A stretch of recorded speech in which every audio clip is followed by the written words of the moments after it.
അവൻ്റെയും പുത്രൻ്റെയും പരിശുദ്ധാത്മാവിൻ്റെയും നാമത്തിൽ എല്ലാവരും ഈശോ അനുഗ്രഹിക്കട്ടെ എന്ന് പ്രാർത്ഥിക്കുന്നു. നമുക്ക് പ്രാർത്ഥിക്കുക. അമ്മേ, പരിശുദ്ധ അമ്മേ, അമ്മേ, പരിശുദ്ധ അമ്മേ, ദൈവമാതാവേ, ദൈവമാതാവേ, അന്ന് അങ്ങ് കൃപാസനത്തിൽ പ്രത്യക്ഷപ്പെട്ട് വരാൻ പോകുന്ന മഹാദുരന്തത്തിൽ നിന്ന് രക്ഷപ്പെടാനും എല്ലാവർക്കും വേണ്ടി പ്രാർത്ഥിക്കാനും ആവശ്യപ്പെട്ടിട്ട് 20 വർഷം കഴിഞ്ഞ് ഈ വേളയിൽ കൃപാസനത്തിലൂടെ ഞങ്ങൾക്കും ഈ ദേശത്തിനും അങ്ങ് മാധ്യസ്ഥം തേടുന്ന എല്ലാ അനുഗ്രഹങ്ങൾക്കും കൃപകൾക്കും ഞങ്ങളിപ്പോൾ ഹൃദയം നിറഞ്ഞ നന്ദി പറയുന്നു.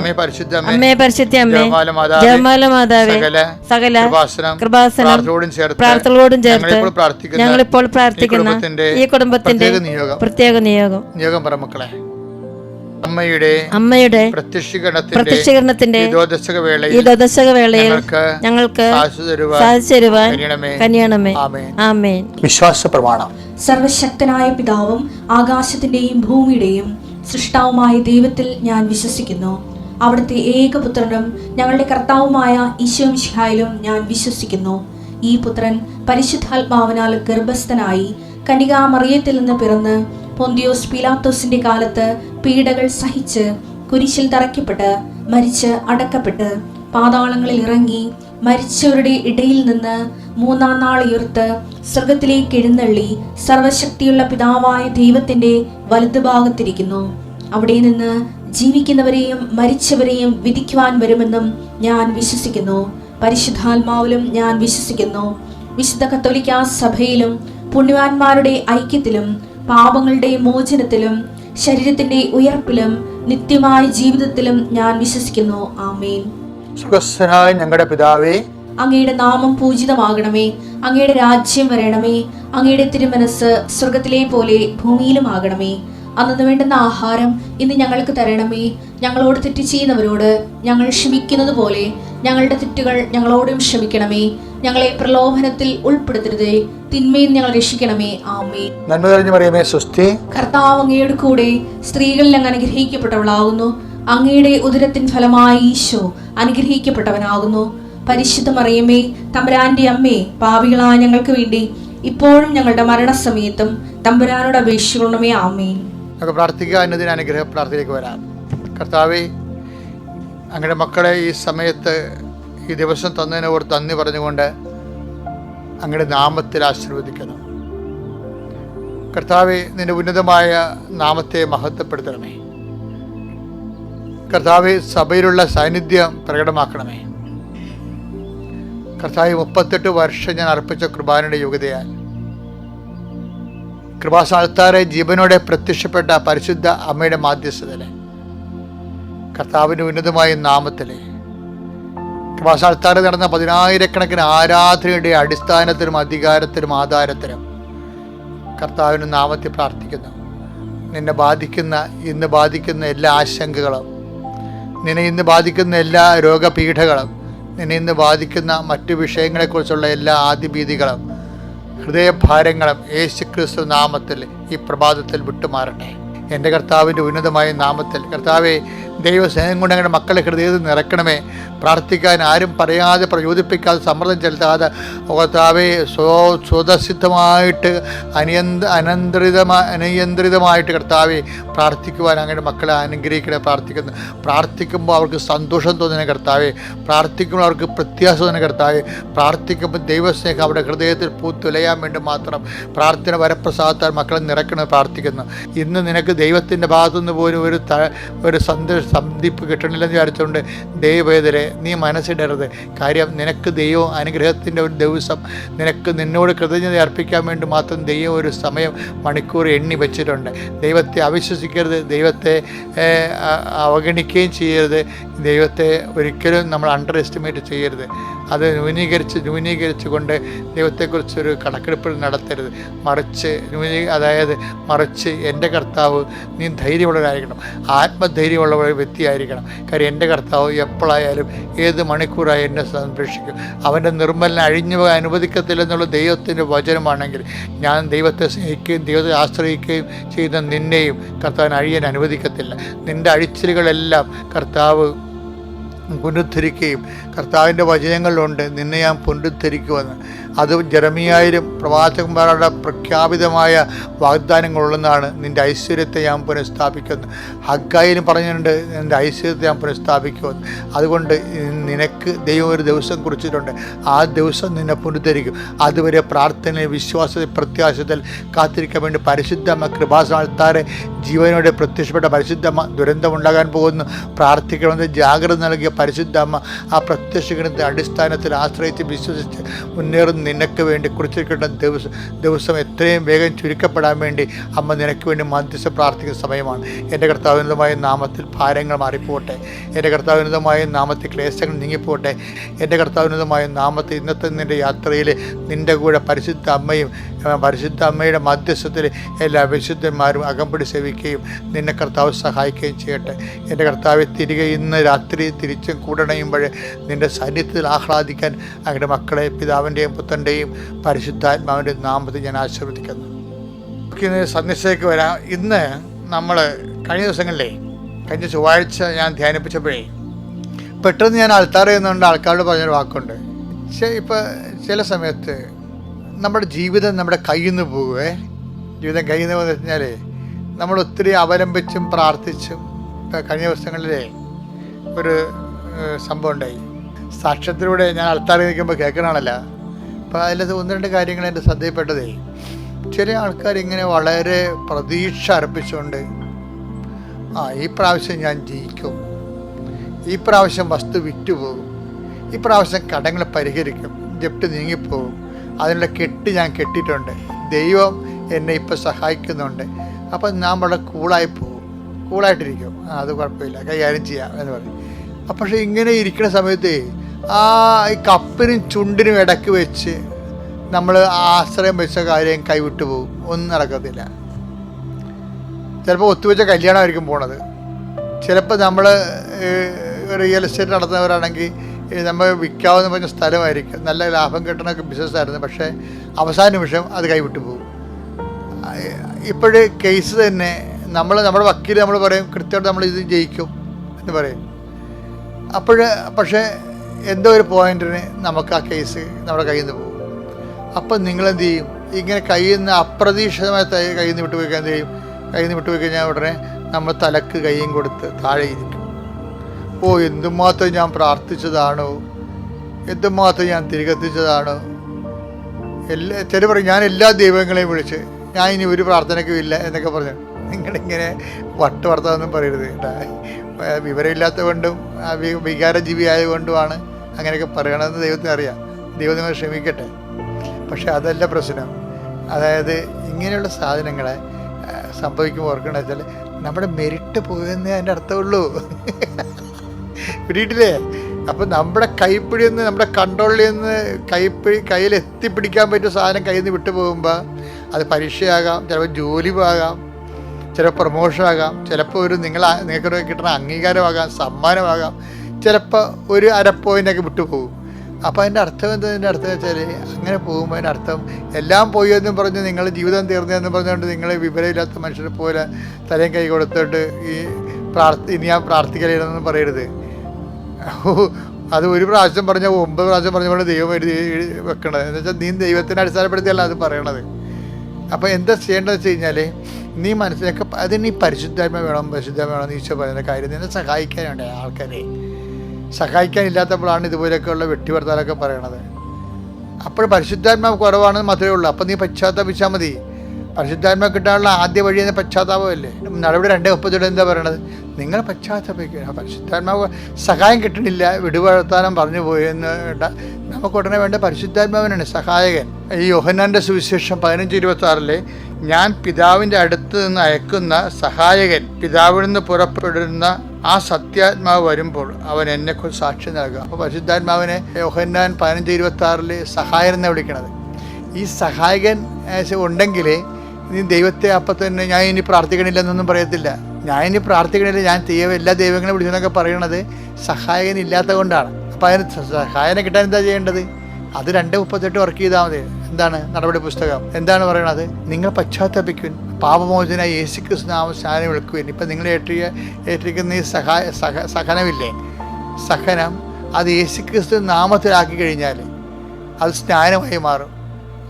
അതുകൊണ്ടാണല്ല 12:50 പറയണില്ലേ, എനിക്കൊരു ജ്ഞാനസ്ഥാനം മുങ്ങുവാനുണ്ടെന്ന് പറയുമ്പോൾ കർത്താവ് പീഡാസഹനങ്ങൾ ജ്ഞാനസ്ഥാനം എന്നാണ് വിളിക്കണത്.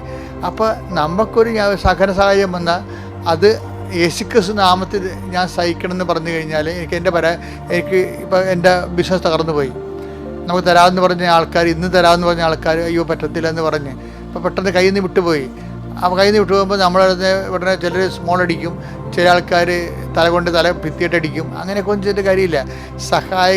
സഹായകനെ വേണം ഈ സമയത്ത്. അതാ 15:26 പറയണത്. സഹായകൻ വരുമ്പോൾ എന്ത് പറ്റും? സഹായകൻ നമ്മുടെ കാര്യം പറയും. എന്താണ് എൻ്റെ സഹായം ഇല്ലാത്തതിൻ്റെ കാര്യം എന്താണ്? പശ്ചാത്താപം ഉണ്ടെങ്കിൽ പരിശുദ്ധാത്മാവ് നിൽക്കും. എല്ലാവരിലും പരിശുദ്ധാത്മാവ് ഉണ്ടേ, അവർക്കതിനെക്കുറിച്ചുള്ള അറിവില്ലാത്ത മാത്രമേ കുഴപ്പമുള്ളൂ.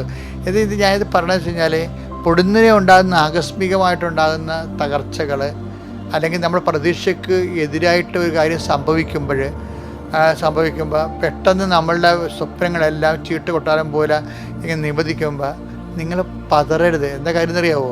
അത് ഇത്രേ അർത്ഥമാക്കുന്നുള്ളൂ, യു ലോസ്റ്റ് യുവർ മെറിറ്റ്.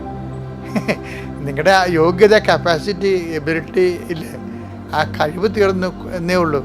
പക്ഷെ കഴിവ് തീർന്നതിൻ്റെ അർത്ഥം എന്താണ്? അടുത്തെന്താണ്? കൃപ പ്രവർത്തിക്കും. അതായത് ഒരു സംഭവം നമ്മൾ വിചാരിക്കുന്ന സമയത്ത് നടക്കാതെ നേരെ എതിര് സംഭവിച്ചാൽ നമ്മുടെ കയ്യിൽ നിന്ന് അത് പോയെന്നേ ഉള്ളൂ. പക്ഷെ ദൈവത്തിൻ്റെ കയ്യിലുണ്ട്. അതെന്താണ്? കൃപ. അതുകൊണ്ടാണ് എഫേസ്യൻസ് പറയണത്, എഫേസ്യൻസ് 2:8, വിശ്വാസം വഴി കൃപയാലാണ്. അതാണ്, വിശ്വാസം വഴി കൃപയാലാണ് നിങ്ങൾ രക്ഷിക്കപ്പെട്ടത്.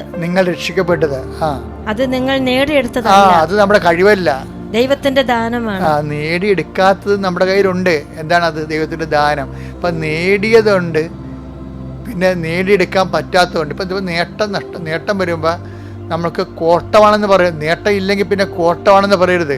പിന്നെ എന്താ ഉള്ളത്? ദാനമാണെന്നാണ് പറയണത്.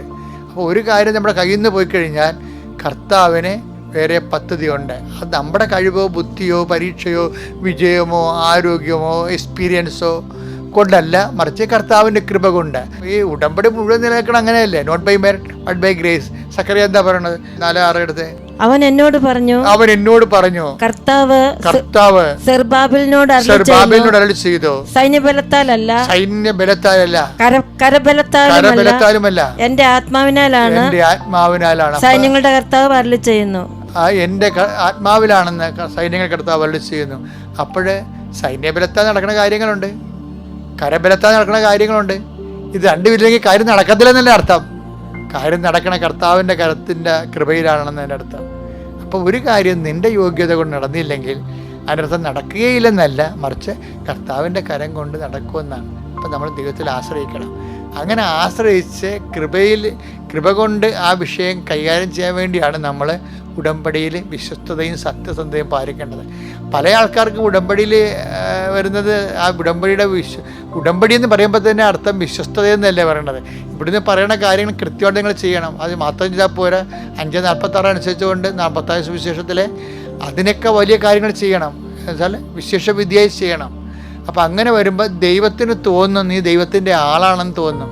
പിന്നെ നമുക്ക് തിരിഞ്ഞു നോക്കേണ്ടി വരത്തില്ല. എനിക്ക് പറയാനുള്ളത് എന്താ അറിയാമോ? എന്തെങ്കിലും ഒരു തകർച്ച വരുമ്പോൾ നീ ഒരു പേപ്പർ എടുക്കണം. എന്നിട്ട് not by merit but by grace, എൻ്റെ യോഗ്യതയാലല്ല കർത്താവിൻ്റെ കൃപ കൊണ്ട് വലിയ അക്ഷരത്തിൽ എഴുതിയിട്ട് നീ എപ്പോഴും വ്യവഹരിക്കണ സ്ഥലത്ത് ഒട്ടിച്ചു വെക്കണം. എന്താണ്? Not by merit but by grace. ഇടയ്ക്കൊക്കെ പറഞ്ഞുകൊണ്ട് നടക്കണം, not by merit but by grace. അതാണ് ഉടമ്പടി ജീവിതം. ഞാൻ മിലൻ ഡാക്സ്, എറണാകുളം ജില്ലയിലെ എലഞ്ഞിയിൽ നിന്ന് വരുന്നു. ഞാൻ ആദ്യമായി കൃപാസനത്തെക്കുറിച്ച് 2019 മെയ് 5-ാം തീയതി ഞാൻ ആദ്യമായി കുടുംബസമേതം ഇവിടെ വരികയുണ്ടായി. എനിക്കന്നിവിടെ എന്താ നടക്കുന്നത്, ഇങ്ങനെ ഉടമ്പടി നിയോഗം ഇതൊന്നും എനിക്കറിയത്തില്ലായിരുന്നു. ഞാൻ ആ കാലങ്ങളിൽ ബൈബിൾ വായിക്കുമ്പോൾ എപ്പോഴും ഇത് ഞാനിങ്ങനെ കേട്ടിരുന്നു, കൃപാസന പത്രങ്ങൾ കണ്ടിരുന്നു. അപ്പോൾ കൃപാസനം, ഉടമ്പടി, ഇതൊക്കെ ഞാൻ ബൈബിൾ വായിക്കുന്ന സമയങ്ങളിലിടയ്ക്കെല്ലാം എനിക്ക് എപ്പോഴും ഈ വക കാര്യങ്ങൾ വരുന്ന ഇതാണ് കിട്ടിക്കൊണ്ടിരുന്നത്. അപ്പോൾ ഞാൻ വിചാരിച്ചു ഞാനും കൃപാസനത്തിൽ പോയി ഉടമ്പടി എടുക്കണം എന്നൊക്കെ ആയിരിക്കും. അപ്പോൾ ഇതെന്താണെന്നൊന്നും എനിക്കറിയത്തില്ല. ഞാനിവിടെ മെയ് 5-ാം തീയതി കുടുംബസമേതം വന്നു. ഒരു ധ്യാനമായിരിക്കും എന്നോർത്ത് ഞാനിവിടെ വന്നു കഴിഞ്ഞപ്പോഴാണ് ഉടമ്പടി എടുക്കുന്ന കാര്യങ്ങളും നിയോഗങ്ങളെക്കുറിച്ചൊക്കെ അറിയുന്നത്. ഞാൻ ഉടമ്പടി എടുത്തു, നിയോഗങ്ങൾ എഴുതി. എനിക്കങ്ങനെ അത്യാവശ്യമായിട്ട് നടക്കേണ്ട നിയോഗങ്ങളൊന്നും ആ സമയത്ത് ഉണ്ടായിരുന്നില്ല, പിള്ളേരൊക്കെ പഠിക്കുന്ന സമയം. അപ്പോൾ ഞാൻ അതൊക്കെ എഴുതിയിരുന്നുള്ളൂ. ഞങ്ങളുടെ ദുശീലങ്ങൾ മാറുക, ഇതൊക്കെയായിരുന്നു എഴുതിയിരുന്നത്. അപ്പോൾ ഒരു കാര്യം മാത്രം, ഞങ്ങൾക്കൊരു വസ്തു നഷ്ടമായി പോയിട്ടുണ്ടായിരുന്നു. എൻ്റെ അമ്മ മരിച്ചു പോയിരുന്നു. 10 വർഷം മുന്നേ അമ്മ മരിച്ചു പോയതാണ്. അപ്പോൾ 2014 അമ്മ മരിച്ചു പോയി കഴിഞ്ഞ പിറ്റേ വർഷം അമ്മയുടെ പേരിലുള്ള ഒരു വസ്തു പണ്ട് കുടികിടപ്പവകാശം കൊടുത്ത ഒരാൾക്ക് തണ്ടപ്പേര് കിട്ടാനാണെന്ന് പറഞ്ഞപ്പോൾ ഞാനും പപ്പയും കൂടെ ഒപ്പിട്ട് കൊടുത്ത് അവരെ സഹായിച്ചൊരു പ്രശ്നം ഉണ്ടായിരുന്നു. അപ്പോൾ അത് കിട്ടുന്നതിന് അത് ഞങ്ങളങ്ങനെ കൊടുത്തു പോയതിൻ്റെ പേരിൽ വർഷങ്ങൾക്ക് ശേഷം പപ്പ വിൽപ്പത്രം എഴുതുമ്പോഴാണ് അറിയുന്നത് അത് ആ 10 സെൻറ്റ് ഞങ്ങൾക്ക് നഷ്ടമായിപ്പോയെന്ന്. അപ്പോൾ അത് പിന്നീട് ആരോട് ചോദിക്കുമ്പോഴും കേസ് കൊടുക്ക്, അല്ലാതെ ഇത് കിട്ടാൻ യാതൊരു നിവൃത്തിയില്ല, ഇത്രയും വർഷവുമായി അവർ ആ വസ്തു എന്ന് വിറ്റുപോയി, അപ്പോൾ ഇനി നിങ്ങൾക്ക് വേറെ മാർഗമൊന്നുമില്ല എന്ന് എല്ലാവരും പറഞ്ഞിരുന്നു. അപ്പോൾ എൻ്റെ ആങ്ങളമാരൊന്നും ഇവിടെ ഇല്ല, ഞാൻ തന്നെയാണ് വീട്ടിലെ കാര്യങ്ങൾ നോക്കുന്നത്. അപ്പോൾ പപ്പായിക്കും ഭയങ്കര വിഷമമായിപ്പോയി. നമ്മൾ മനസ്സവാച അറിയാതെ ഒരാളെ സഹായിക്കാൻ വേണ്ടി ചെയ്തൊരു കാര്യം ഇങ്ങനെയായി പോയല്ലോ എന്നുള്ള ഒരു വിഷമം വന്നു. അപ്പോൾ എന്നോടിത് ആങ്ങളമാരൊക്കെ പറഞ്ഞു, താൻ കേസ് കൊടുക്ക്, ഇത് നടക്കണമെങ്കിൽ കേസ് കൊടുക്കാതെ ഒന്നും രക്ഷപ്പെടില്ല. അപ്പോൾ ഞാൻ ഈ ഉടമ്പടി വെച്ചപ്പോഴേ ഈ ഒരു കാര്യം മാത്രമേ എഴുതിയിരുന്നു. എനിക്ക് എല്ലാം പെട്ടെന്ന് കിട്ടേണ്ട ഒരു ആവശ്യങ്ങളൊന്നും ഇല്ലാതിരുന്നത് കൊണ്ട് ഞാൻ ഉടമ്പടി പ്രാർത്ഥനയിലൊന്നും അത്ര സജീവമല്ലായിരുന്നു. പ്രത്യേകിച്ച് പ്രത്യക്ഷീകരണ പ്രാർത്ഥനയൊന്നും 5:30 എണീറ്റന്ന് ചെല്ലിയിരുന്നില്ല. ഞാൻ എണീക്കുമ്പം ഞാൻ ആ പ്രാർത്ഥന ചെല്ലും, അത്രയ്ക്ക് എനിക്ക് അന്ന് വിശ്വാസം ഉണ്ടായിരുന്നുള്ളൂ. അന്നത്തെ ഇതനുസരിച്ച് എല്ലാ മാസവും ഒരു ചൊവ്വാഴ്ച വന്ന് ധ്യാനം കൂടണം എന്നുണ്ടായിരുന്നു. അതിലായിരുന്നു ഞാൻ കോൺസെൻട്രേറ്റ് ചെയ്തിരുന്നത്. എല്ലാ മാസവും ഞാനിവിടെ ഒന്ന് ധ്യാനം കൂടും, പോകും. എനിക്ക് നിയോഗമൊന്നും സാധിക്കാത്തതിനെക്കുറിച്ച് അങ്ങനെ എനിക്ക് നാളെ കിട്ടേണ്ട ഒരു നിയോഗം ഞാൻ എഴുതിയിട്ടില്ല. പിള്ളേരുടെ പഠിത്തമൊക്കെ നന്നായിട്ട് നടക്കണം, അത് നന്നായിട്ട് നടക്കുന്നുണ്ട്. അപ്പോൾ എനിക്ക് അതിലൊന്നും ഒരു പ്രശ്നങ്ങളൊന്നും തോന്നിയിരുന്നില്ല. പിന്നെ അങ്ങനെ ഞാൻ 9 മാസം വന്ന് ധ്യാനം കൂടി പൊയ്ക്കൊണ്ടിരുന്നു. എനിക്ക് ഇവിടെ വരുമ്പോൾ ഒരു സന്തോഷമൊക്കെ ഉണ്ട്. പിന്നെ എൻ്റെ ഭർത്താവിൻ്റെ പുകവലിശയിലൊക്കെ മാറുന്ന കാര്യത്തിൽ ഞാൻ എഴുതിയിട്ടുണ്ടായിരുന്നെന്ന് തോന്നുന്നു. അപ്പോൾ അതൊന്നും അങ്ങനെ നടന്നില്ലല്ലോ എന്നോർത്ത് എൻ്റെ പ്രാർത്ഥന കുറവാണെന്ന് മാത്രം ഞാൻ വിചാരിച്ചു. അങ്ങനെ പോയി 9 മാസമായി. കൊറോണ വന്നു, കൃപാസനം അടച്ചു, എൻ്റെ പ്രാർത്ഥനയും ഏതാണ്ട് തീർന്നു. പിന്നീട് ഈ കൊറോണ കാലമൊക്കെ കഴിഞ്ഞ് തുടങ്ങിയപ്പോൾ ഞാനൊരു കൃപാസന പത്രം എനിക്ക് കിട്ടിയപ്പോൾ അതിലൊരു മനുഷ്യൻ എഴുതിയിരുന്നു, 15 വർഷമായിട്ട് ഭൂമി സംബന്ധമായ ഒരു പ്രശ്നം ഇതുപോലെ എഴുതി വായിച്ചപ്പോഴാണ് ഞാനോ ഉടമ്പടി വെച്ചിരുന്നതല്ലേ, എനിക്കത് മാതാവിന് ഇത് പ്രാർത്ഥിച്ചാൽ കിട്ടും, മാതാവല്ലാതെ എനിക്കപ്പോൾ ഈ വസ്തുവിനെക്കുറിച്ച് പിന്നീട് ആര് ചോദിച്ചിട്ടുള്ളപ്പോഴും ഞാൻ പറഞ്ഞിട്ടുണ്ട്, ഞാൻ കൃപാസന മാതാവിൻ്റെ അടുത്ത് ഉടമ്പടി വെച്ചിട്ടുണ്ട്, ഒരു വക്കീലിനെ കാണാൻ എനിക്ക് നേരമില്ല, എൻ്റെ ഭർത്താവ് ഇതിനൊന്നും പോവില്ല. അപ്പോൾ അത് കാരണം ഞാൻ അത് മാതാവ് നോക്കിക്കോളും, മാതാവിന് ഇഷ്ടമുണ്ടെങ്കിൽ എനിക്കത് തരും എന്ന് മാത്രം ഞാൻ ഏത് ഓർക്കത്തിൽ വിളിച്ചു ചോദിച്ചാൽ ആ ഒരു കാര്യം മാത്രമേ, എനിക്ക് പ്രാർത്ഥന കുറവാണെങ്കിലും എനിക്ക് ഉപബോധ മനസ്സിലും ആ ഒരു ചിന്തയുണ്ട്, ഞാനിത് കൃപാസനത്തിൽ ഉടമ്പടി വെച്ചിട്ടുണ്ടെന്നൊരു ചിന്തയും ആ ഒരു ധൈര്യം എനിക്കുണ്ടായിരുന്നു. ഈ വസ്തു പോകില്ല, അത് മാതാവ് തന്നോളും എന്ന് ഞാൻ പറയും. അപ്പോൾ അങ്ങനെ കഴിഞ്ഞ് 2022 നമ്മുടെ കൊറോണയൊക്കെ ഏതാണ്ട് കുറഞ്ഞു കഴിഞ്ഞപ്പം എനിക്കിങ്ങനെ ഓരോ തോന്നലുകൾ, ഞാനിങ്ങനെ ഈ കൃപാസന പത്രം കിട്ടിക്കഴിഞ്ഞപ്പം മുതൽ എൻ്റെ വസ്തുവും അത് ഇതിനു വേണ്ടി ഒന്ന് നോക്കണമല്ലോ എന്നൊക്കെയുള്ള തോന്നലുകളുണ്ടായി. ഞാൻ ഈ കാശുരൂപം വെച്ച് മാത്രമാണ് ഞാൻ എൻ്റെ ഉടമ്പടി കാശുരൂപം എടുത്ത് അതിന് മുന്നേ തന്നെ എനിക്കിങ്ങനെ യൂട്യൂബ് അടിച്ച് നോക്ക്, ആധാരം, തണ്ടപ്പേര്, ഇതൊക്കെ എനിക്ക് പുതിയ വാക്കുകളായിരുന്നു. അപ്പോൾ അതെല്ലാം ഞാനിങ്ങനെ അടിച്ചു നോക്കുമ്പോൾ അതുമായിട്ട് ബന്ധപ്പെട്ട 2 കൺസൾട്ടൻസികളെ കിട്ടി. ആ കൺസൾട്ടൻസിയിൽ കോട്ടയത്തുള്ള ഒരാളെ വിളിച്ച് ചോദിക്കുമ്പോൾ അവർ പറയുന്നു, ഒരു കാരണവശാലും നിങ്ങൾക്ക് കിട്ടില്ല, നിങ്ങൾ പഠിത്തമൊക്കെ ഉള്ളവരല്ലേ, ഒപ്പിട്ട് കൊടുത്ത സാധനം, രജിസ്റ്റർ ഓഫീസിൽ പോയി ഒപ്പിട്ട് കൊടുത്ത സാധനം നിങ്ങൾക്ക് കിട്ടും, ഇനിയെങ്കിലും അങ്ങനെ മനസ്സിലാക്കിക്കൊള്ളുക, വെറുതെ ഒരു കാര്യം വായിച്ച് കേൾക്കാതെ ഒപ്പിട്ട് കൊടുക്കരുതെന്ന് നിങ്ങൾ മനസ്സിലാക്കണം, ഇത് നിങ്ങൾ കേസ് കൊടുക്കുക, ഒരു വക്കീലിൻ്റെ നമ്പറും തന്നു, വക്കീലിനെ ബന്ധപ്പെട്ടോളാൻ പറഞ്ഞു. അപ്പോൾ എനിക്ക് സങ്കടമായി. പിന്നെ ഞാൻ വേറൊരു നമ്പർ കൂടെ കിട്ടി, ആ നമ്പറിൽ വിളിച്ചു ചോദിച്ചപ്പോൾ അയാൾ എന്നോട് പറഞ്ഞു, നിങ്ങൾ വിഷമിക്കേണ്ട, നിങ്ങൾക്ക് ഈ വസ്തു തിരിച്ചു കിട്ടും. അപ്പോൾ അയാൾ എന്നോട് ഇതിൻ്റെ എല്ലാം ഡീറ്റെയിൽസ് ഫോണിൽ കൂടെ വാട്സപ്പിൽ കൂടെ അയക്കാൻ പറഞ്ഞു. അയച്ചു. എന്താ ചെയ്യേണ്ടതെന്നെല്ലാം അയാളാണ് എനിക്ക്, മാതാവ് അയാളിലൂടെയാണ് പെരുമാറിയെന്ന് എനിക്ക് തോന്നി. കാരണം ഒരിക്കലും എനിക്ക് കിട്ടാത്ത ഒരു ആശ്വാസ വാക്കുകൾ ലഭിച്ചു തുടങ്ങിയത് അവിടെ നിന്നാണ്. മറ്റേത് ഞാൻ കുറ്റപ്പെടുത്തലുകൾ മാത്രമേ കേട്ടിട്ടുള്ളൂ, എന്ത് ബോധത്തിലാണ് പോയി ഒപ്പിട്ട് കൊടുത്തത് എന്നുള്ളതാണ്. നമ്മളൊരാളെ സഹായിക്കാൻ വേണ്ടി ചെയ്തത്. അപ്പോൾ എൻ്റെ പപ്പ എപ്പോഴും പറയുന്നവരുണ്ട്, നീതിയായത് നടത്തി തരണേ എന്ന് കർത്താവിനോട് പ്രാർത്ഥിക്കണം. അപ്പോൾ എൻ്റെ പപ്പായ്ക്ക് നല്ല വിശ്വാസമുണ്ട്, നമ്മൾ ഒരു തെറ്റ് ചെയ്തതല്ല, ഒരാളെ സഹായിക്കാൻ വേണ്ടി ചെയ്തു കൊടുത്തിട്ട് അതിങ്ങനെ വരുന്നു എന്നുള്ളത് അതൊരിക്കലും, അപ്പം ന്യായമാണെങ്കിലും നീതിയാണെങ്കിലും അത് നടത്തി തരണം എന്ന്, അതായതുകൊണ്ട് എനിക്ക് നല്ല ധൈര്യം ഇത് തിരിച്ചു കിട്ടും എന്നുള്ളത്. അപ്പം അങ്ങനെ ഞാൻ ഈ മലപ്പുറത്തുള്ള ആ വ്യക്തി എന്നോട് പറഞ്ഞു, നിങ്ങൾ വില്ലേജിലൊരു പരാതി കൊടുക്കുക. ഞാൻ പറഞ്ഞു, ആ പരാതിയിൽ ഇതാണ് കാരണം, ഞങ്ങൾ ഒപ്പിട്ട് കൊടുത്തു പോയതുകൊണ്ട് ഈ വസ്തു പോയി, 10 സെൻറ്റ് ഞങ്ങൾക്ക് റെക്കോർഡിക്കലി നഷ്ടമായി, പക്ഷേ വസ്തു അവിടെ കിടപ്പുണ്ട്, ഞങ്ങൾക്ക് കരടയ്ക്കാൻ പറ്റുന്നില്ല, ഒന്നുമില്ല. അപ്പോൾ പിന്നീട് അത് വിൽക്കാനൊന്നും പറ്റില്ല, അത്യാവശ്യം നല്ല വിലയുള്ള വസ്തുവാണ്. അപ്പം അങ്ങനെ വിഷമിച്ചിരിക്കുമായിരുന്നു. അപ്പോൾ ഇവിടെ ആ ഉടമ്പടി എടുത്തതിൻ്റെ ധൈര്യത്തിൽ ഞാൻ വീണ്ടും, അപ്പോൾ എന്നോട് അയാൾ പറഞ്ഞു, നിങ്ങൾ താലൂക്കിലൊരു പരാതി കൊടുക്കുക, നിങ്ങൾക്കിത് കര അടയ്ക്കാൻ പാകത്തിന് കിട്ടണം എന്ന് പറഞ്ഞു. ഞാൻ കര അടച്ചുകൊണ്ടിരുന്ന വസ്തുവാണ്, ഇപ്പോൾ എനിക്ക് കര അടയ്ക്കാൻ സാധിക്കുന്നില്ല എന്ന് പറഞ്ഞ് പരാതി കൊടുക്കാൻ പറഞ്ഞു. ഞാൻ അങ്ങനെ പരാതിയായിട്ട് ആദ്യം പോകുമ്പോൾ തന്നെ കൃപാസനത്തിൻ്റെ ഉടമ്പടി കാശുരൂപമായിട്ടാണ് ഞാൻ ഒരു 5 പ്രാവശ്യത്തിൽ കൂടുതൽ പിന്നീട് എനിക്ക് വില്ലേജ് ഓഫീസോ താലൂക്ക് ഓഫീസോ ആയിട്ട് പോകേണ്ടി വന്നിട്ട് മാക്സിമം 5 പ്രാവശ്യമാണ് ഞാൻ പോയത്. അതിനു മുന്നേ ഞാൻ പല പ്രാവശ്യം നടന്നിരുന്നതാണ് ഈ ഉടമ്പടി വെക്കുന്നതിനൊക്കെ മുന്നേ. ഇവിടെ വെച്ചു ഞാൻ 5 പ്രാവശ്യം പോയി എന്നല്ല, ഒരു 5 പൈസ എനിക്ക് ഇതിനു വേണ്ടി ആർക്കും കൊടുക്കേണ്ടി വന്നിട്ടില്ല. ഞാൻ എപ്പോൾ പോകുമ്പോഴും കൃപാസനത്തിൻ്റെ ഉടമ്പടി കാശുരൂപ എടുത്ത് എൻ്റെ കയ്യിൽ വെക്കും. ഒരു പത്രവും കൂടെ ഞാൻ കൂടെ എനിക്കൊരു ധൈര്യത്തിനെടുത്ത് വെക്കും.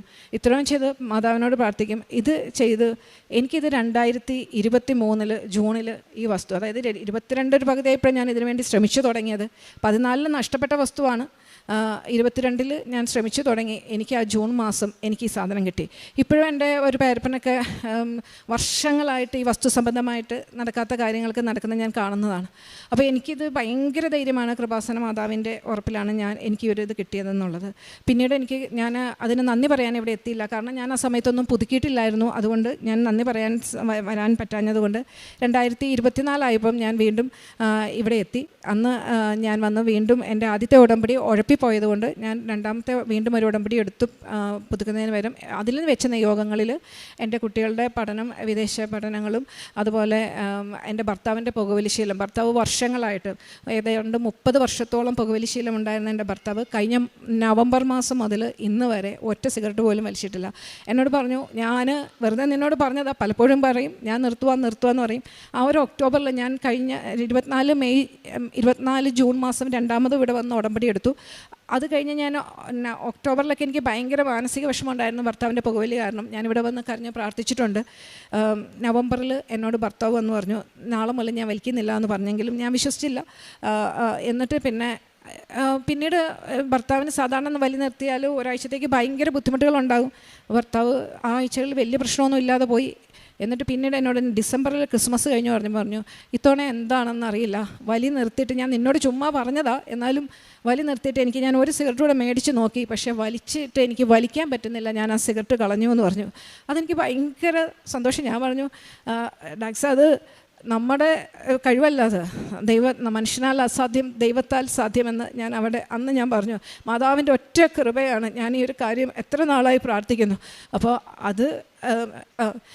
അത് ഞാൻ ഹസ്ബൻഡിനെ എപ്പോഴും തൈലം പുരട്ടി ചുണ്ടയിൽ പുരട്ടുമായിരുന്നു, നെറ്റിയിൽ പുരട്ടുമായിരുന്നു. എവിടെയെങ്കിലുമൊക്കെ പോകുമ്പോഴും ഇങ്ങനെ പിന്നെ ഞാൻ വലിക്കുന്നില്ല എന്ന് തോന്നുമ്പോഴും ഞാൻ എപ്പോഴും തൈലം പുരട്ടി കൊടുത്ത് പോകും. കാരണം തോന്നരുതേ എന്ന് വിചാരിക്കാനായിട്ട് നേർച്ച വസ്തുക്കൾ ഞാൻ എപ്പോഴും ഉപയോഗിക്കുമായിരുന്നു. പിന്നെ ഭർത്താവിൻ്റെ കയ്യിലും കാശുരൂപമൊക്കെ കൊടുത്ത് ആണ് എപ്പോഴും വിട്ടുകൊണ്ടിരുന്നത്. എനിവേ എൻ്റെ ഭർത്താവിൻ്റെ പുകവലിശീലം അങ്ങനെ മാറിക്കിട്ടി.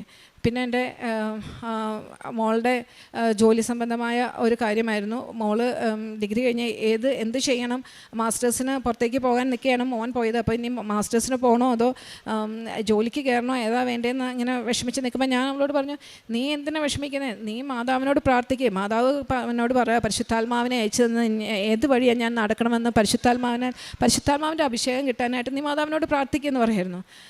അങ്ങനെയൊക്കെ അവൾ ഒരു ദിവസം ഓടി വന്നിട്ട് എന്നോട് പറഞ്ഞു, ഒരു മാസം പഠിത്തം കഴിഞ്ഞ് 1 മാസം ആവുന്നതേ ഉള്ളൂ. അപ്പോഴത്തേക്ക് അവൾ പറഞ്ഞു, അമ്മ എനിക്ക് ഒരു അമേരിക്കൻ കമ്പനിയിൽ നിന്ന് ജോലിക്കുള്ള ഇത് വന്നിട്ടുണ്ട്, ഓഫർ വന്നിട്ടുണ്ട്, ഇതെനിക്ക് കിട്ടുവാണെങ്കിൽ ഞാൻ കൃപാസനത്തിൽ വന്ന് സാക്ഷ്യം പറയുമെന്ന് പറഞ്ഞു. ഞാൻ കൃപാസനത്തിൻ്റെ ഇത് കേട്ടോണ്ടിരിക്കുക, സാക്ഷ്യങ്ങൾ ഇങ്ങനെ കേട്ടോണ്ടിരിക്കുമ്പോഴാണ്, അടുക്കളയിൽ കേട്ടോണ്ടിരിക്കുമ്പോഴാണ് ഇവൾ ഇതിങ്ങനെ ഓടി വന്നൊരു ഇതുപോലെ പറയുന്നത്. അപ്പോൾ ഞാൻ പറഞ്ഞു, എങ്കിൽ നിനക്ക് മിക്കവാറും ഇത് ഉറപ്പാണ്, നീ കൃപാസനത്തിൽ വന്ന് സാക്ഷ്യം പറയാൻ തയ്യാറായിക്കൊള്ളാൻ പറഞ്ഞു. ബാക്കി കാര്യങ്ങൾ ഞാൻ മോള് പറഞ്ഞോളൂ. എൻ്റെ പേര് മിൻറ്റ. ഞാനിപ്പോൾ HR ആയിട്ട് വർക്ക് ചെയ്യുക ബാംഗ്ലൂർ. അപ്പോൾ എനിക്ക് നല്ല ടെൻഷനുള്ള, പക്ഷേ ഇൻ്റർവ്യൂ ദിവസം ഞാൻ പ്രിപ്പയർ ചെയ്ത് ചെന്നു. അമ്മ തന്നോട്ട് കാശുരൂപവും മാതാവിനോട് പ്രാർത്ഥിച്ചുകൊണ്ട് തന്നെ ഞാൻ കയറിയത്. പക്ഷേ ഇൻ്റർവ്യൂവിൻ്റെ റൂമിൽ കയറിയിട്ട് അദ്ദേഹം ചോദിച്ച എല്ലാ ചോദ്യങ്ങൾക്കുള്ള മറുപടി എനിക്കുണ്ടായിരുന്നു. എന്നുവെച്ചാൽ ഞാൻ ഓൾറെഡി പ്രിപ്പയർ ചെയ്ത എല്ലാ ക്വസ്റ്റ്യനും മാത്രമാണ് ഇൻ്റർവ്യൂവർ എന്നോട് ചോദിച്ചിരുന്നത്. അപ്പോൾ തന്നെ എനിക്ക് നല്ല ബോധ്യം ഉണ്ടായിരുന്നു, ഇത് മാതാവ് പ്രവർത്തിക്കുന്ന അത്ഭുതമാണ്. കാരണം വേറെ ആർക്കും, ഞാൻ പുറത്തിറങ്ങി ബാക്കിയുള്ളവരോടൊക്കെ ചോദിച്ചു, ഒരു 100-200 പിള്ളേരോളം അന്ന് അവിടെ പ്ലേസ്മെൻറ്റിന് ഇരിക്കുന്നുണ്ടായിരുന്നു. പക്ഷേ ഞാൻ പ്ലേസ്മെൻറ്റിന് പോലും കൊടുത്തിട്ടുണ്ടായില്ല, അല്ലാതെ വന്ന് എനിക്കൊരു ഓഫറായിരുന്നു. അപ്പോൾ ഞാനത് കൊടുത്തപ്പോൾ എനിക്ക് മാത്രമേ അങ്ങനെ പ്രിപ്പയർ ചെയ്തൊരു ക്വസ്റ്റ്യൻ ഇത് മാത്രമേ എന്നോട് ചോദിച്ചിട്ടുള്ളൂ, വേറെ ഒന്നും ചോദിച്ചിട്ടുണ്ടായില്ല. അപ്പോൾ തന്നെ എനിക്ക് ഉറപ്പുണ്ട്. ഞാൻ അമ്മേനെ വിളിച്ച് പറഞ്ഞു, അമ്മ ഇത് മാതാവിന് അത്ഭുതമാണ്, കാരണം വേറെ ആർക്കും ഇങ്ങനത്തെ ഒരു ചാൻസ് കിട്ടിയിട്ടില്ല. അപ്പോൾ അത്രയും പേര് മത്സരിച്ചൊരു ജോലിക്ക് വേണ്ടിയിട്ട് 4 പേരിൽ ഒരാളായിട്ട് കയറാൻ എനിക്കും സാധിച്ചു. അതിന് മാതാവിനും ഈശോയ്ക്കും നന്ദി. കാരുണ്യപ്രവൃത്തികളായിട്ട് ഞാൻ ചെയ്യുന്നത്, വീടില്ലാത്തവർക്ക് വീട് വയ്ക്കാൻ ഞാൻ സഹായിക്കും. പിന്നെ അനാഥാലയങ്ങളിൽ ഭക്ഷണം കൊടുക്കാറുണ്ട്. പഠിക്കാൻ ബുദ്ധിമുട്ടുന്ന പിള്ളേർക്ക് പഠിപ്പിക്കാനായിട്ട് അവരുടെ പേരൻസിനെ സഹായിക്കാറുണ്ട്. പിന്നെ ആധ്യാത്മിക ഇത് ബൈബിൾ 1 വർഷം കൊണ്ട് ബൈബിൾ വായിച്ചു തീർക്കണം എന്നുള്ള ഒരു നിയോഗത്തിലാണ്. പിന്നെ സ്വഭാവത്തിൽ മാറ്റം വരുത്തിയത്, ദേഷ്യം പരമാവധി കുറയ്ക്കാൻ ശ്രമിച്ചിട്ടുണ്ട്. പെട്ടെന്ന് ദേഷ്യപ്പെടുകയും അരിശപ്പെടുകയും ചെയ്യുന്ന ഒരാളായിരുന്നു. അത് പരമാവധി കുറയ്ക്കാൻ ശ്രമിച്ചിട്ടുണ്ട്. പിന്നെ കുർബാന കാണുന്ന കാര്യങ്ങളിൽ ഈ കഴിഞ്ഞ 50 നോയമ്പിൽ അത് എനിക്ക് മാതാവിൻ്റെ ഒരു അനുഗ്രഹം തന്നെയാണ്. എൻ്റെ ഭർത്താവും പള്ളിയിൽ പോകുന്ന കാര്യത്തിൽ അത്ര താല്പര്യരല്ല വീട്ടിലുള്ളവർക്ക്. 50 നോയമ്പിൽ എല്ലാ ദിവസവും പള്ളിയിൽ കുർബാന കാണുന്നതിൽ എന്നേക്കാൾ ഉത്സാഹം എൻ്റെ ഭർത്താവും കാണിച്ചു. പിന്നെ ഞങ്ങളങ്ങനെ പറ്റുന്ന ദിവസങ്ങളെല്ലാം കുർബാനയ്ക്ക് പോകാറുണ്ട്. പത്രം എല്ലാ മാസവും പത്രം വാങ്ങി വിതരണം ചെയ്യാറുണ്ട്.